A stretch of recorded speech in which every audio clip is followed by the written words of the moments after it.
ਅੱਜ ਪੂਰੇ ਸਿਰਸਾ ਜ਼ਿਲ੍ਹਾ ਤੋਂ ਸਰਪੰਚ ਸਾਹਿਬ ਪਹੁੰਚੇ ਨੇ, ਕੀ ਮੰਗਾਂ ਨੇ, ਕੀ ਪ੍ਰੋਗਰਾਮ ਰਹਿਣਗੇ? ਪ੍ਰੋਗਰਾਮ ਤਾਂ ਇੱਕੋ ਹੀ ਹੈ ਜੀ। ਸਰਕਾਰ ਨੇ ਜੋ ਇੱਕ ਈ ਟੈਂਡਰਿੰਗ ਪ੍ਰਣਾਲੀ ਠੇਕੇਦਾਰੀ ਪ੍ਰਥਾ ਇਹਨਾਂ ਨੇ ਸ਼ੁਰੂ ਕਰੀ ਹੈ, ਉਹ ਅਸੀਂ ਆਨੇ ਵੀ ਨਵੇਂ ਸਿਰੇ ਤੋਂ ਸਾਰੀ ਰੱਦ ਕਰੋ। ਜੋ ਸਰਪੰਚ ਜਿਸ ਤਰ੍ਹਾਂ ਪਹਿਲਾਂ ਕੰਮ ਕਰਦੇ ਸੀ ਉਸੇ ਤਰ੍ਹਾਂ ਕੰਮ ਕਰਨ, ਕਿਉਂਕਿ ਉਹ ਜਿਹੜੀ ਠੇਕੇਦਾਰੀ ਪ੍ਰਥਾ ਸ਼ੁਰੂ ਕਰ ਰਹੇ ਆ ਉਹਦੇ ਵਿੱਚ ਕੰਮ ਠੇਕੇਦਾਰ ਨੇ ਮਾੜਾ ਕਰਨਾ, ਉਲਾਂਭਾ ਸਰਪੰਚ ਨੂੰ ਮਿਲਣਾ ਜੀ। ਇਸ ਕਰਕੇ ਸਾਡੀ ਇਹੀ ਮੰਗ ਹੈ ਸਰਕਾਰ ਤੋਂ ਵੀ ਉਹ ਸਰਕਾਰ ਆਪਦਾ ਜੋ ਉਹਨਾਂ ਨੇ ਟੈਂਡਰਿੰਗ ਪ੍ਰਣਾਲੀ ਵਾਲੀ ਠੇਕੇਦਾਰੀ ਪ੍ਰਥਾ ਸ਼ੁਰੂ ਕਰੀ ਆ ਉਹ ਬੰਦ ਕਰਨ ਤੇ ਸਾਡੀ ਜਿਹੜੀ ਪਿਛਲਾ ਜੋ ਅਸੀਂ ਜਿਵੇਂ ਕੰਮ ਕਰਦੇ ਸੀ ਉਸੇ ਤਰ੍ਹਾਂ ਕੰਮ ਕਰੀਏ। ਇੱਕ ਪੰਚਾਇਤ ਮੰਤਰੀ ਬਬਲੀ ਆ ਜਿਹੜਾ, ਉਹ ਜਿੱਥੇ ਵੀ ਜਾਂਦਾ, ਜਿਹੜੇ ਪਿੰਡ 'ਚ ਉਹਦਾ ਪ੍ਰੋਗਰਾਮ ਹੁੰਦਾ, ਜਿੱਥੇ ਵੀ ਉਹ ਪਹੁੰਚਦਾ, ਉਹ ਧਮਕੀ ਦਿੰਦਾ ਵੀ ਮੈਂ ਇਸ ਪਿੰਡ ਨੂੰ ਗ੍ਰਾਂਟ ਨਹੀਂ ਦੇਣੀ, ਅਸੀਂ ਇਸ ਪਿੰਡ ਦਾ ਸਰਪੰਚ ਆ ਜਿਹੜਾ ਰਾਈਟ ਟੂ ਰਿਕਾਲ ਦੀ ਉਹ ਧਮਕੀ ਦੇ ਕੇ ਮੈਂ ਸਰਕਾਰ ਕੇ ਪਾਸ ਪਾਵਰ ਬਹੁਤ ਹੋਤੀ ਹੈ, ਐਸੇ ਹੋਤੀ ਹੈ, ਉਹਨੂੰ ਬਰਖਾਸਤ ਕਰੋ, ਚੋਰ ਕਹਿੰਦਾ ਉਹ, ਉਹਨਾਂ ਨੂੰ ਬਰਖਾਸਤ ਕਰਕੇ पंचायत मंत्री है जड़ा बर्खास्त कराया जाए, साड़ी यही मांग है जी। हाँ सर, पहले भी पंचायत मंत्री जब सिरसा आए थे तब भी विरोध हुआ था, चोर शब्द कहा गया था, हाँ जी, किया गया था, हाँ जी, और उसके बाद भी राइट टू पोल की बड़ी चर्चा होती है, जहाँ भी जाते हैं राइट टू पोल की बातचीत आ जाती है। हाँ जी, हाँ जी। राइट टू पोल असल में है क्या, तो क्यों ऐसी चर्चाएं हो रही हैं? वो चर्चा यही है जी, वो कहते हैं कि अगर गांव दोबारा इलेक्शन चाहे 50% गांव वाले जो साइन करके दे देंगे तो दोबारा इलेक्शन होगा उस गांव में। तो हम तो ये कहते हैं भी आप MLA का दोबारा करा लो। जो मंत्री है ये उस दिन ये कह रहा था कि मैं भूखे पेट चलता हूँ, मैं सुबह फ्रूट खा के चलता हूँ, हाँ मतलब शाम को रोटी खाता हूँ। इसको इतनी तकलीफ है तो ये अपना रिजाइन कर दे मंत्री ओहदे से। हाँ जी।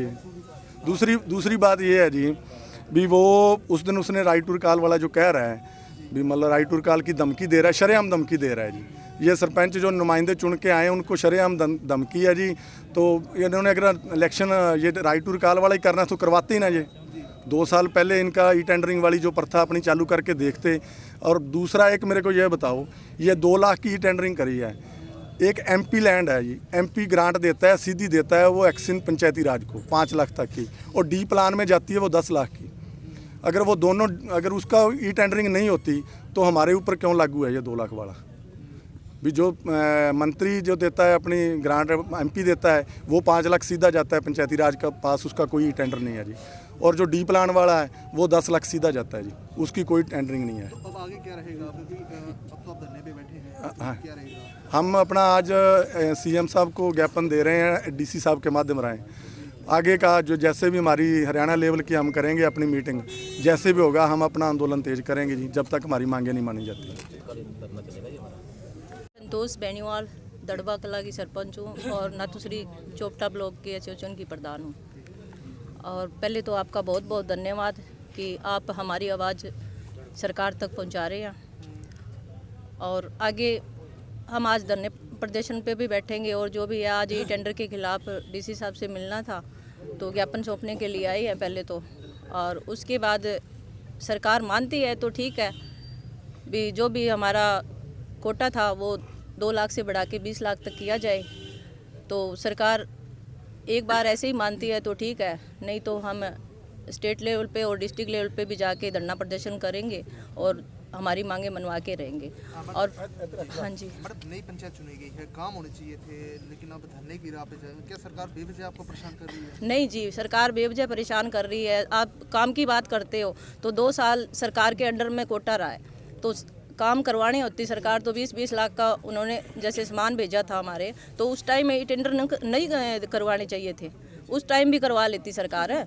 आज हमें प्रतिनिधि चुन के आए हैं, सरपंच चुन के आए हैं, तो गांव के जो जवाब मांगेंगे वो तो हमसे मांगेंगे ना। और ई टेंडर की बात करते हो तो 6-6 महीने तक ई टेंडर का हम इंतज़ार करते रहेंगे। हमारे गांव वाले कैसे ऐसा इंतज़ार कर लेंगे?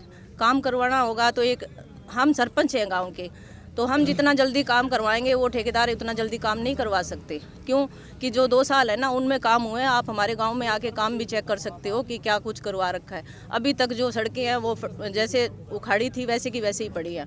और फिर भी हम धरना प्रदर्शन पे बैठेंगे, सरकार मानती है तो ठीक है, नहीं तो सीधी उंगली से घी नहीं निकलता, तो हम टेढ़ी भी जानते हैं। 2024 कोई दूर नहीं है। धन्यवाद। चोपटा से सरपंच। हाँ जी, मैं नाथुश्री चोपटा से सरपंच। निर्विरोध मेरा नाम रीटा कासड़िया जी। और हाँ जी, टेंडरिंग का विरोध है। हाँ जी।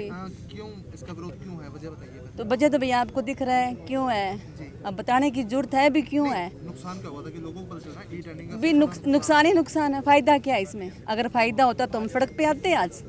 ये तो आप ही समझदार हो, आप हमारे सामने क्यों आते, क्यों हम सड़क पे आते? नुकसान है तभी तो आ रहे हैं हम यहाँ, फ़ायदे में तो कोई नहीं आता यहाँ।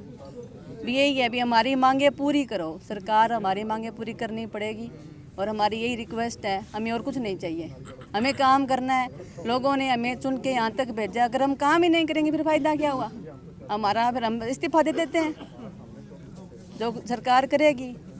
बेवजह हमें फिर परेशान कर रही है ना सरकार, क्या मतलब हुआ ये? किसी का नहीं, एमएलए का नहीं है, किसी का नहीं है, हमारे पर ही रोक क्यों, सरपंच पर रोक क्यों लगा रखी है? कारण क्या है ये? आप बता सकते हो कारण क्या है? नहीं बता सकते ना, सरकार बता रही। हम चोर हैं, हमने कुछ गलत किया? अरे हम तो अब चुनीज के आए हैं, हमें तो कुछ किया ही नहीं। जो पीछे किया है हमें क्या पता क्या हुआ है क्या नहीं हुआ। हमें मौका तो चाहिए ना, एक बार हमें मौका दे के देखो, मौका दो हमें काम करना है बस, इसके अलावा कुछ नहीं। हमें काम करना, सेवा करनी है लोगों की।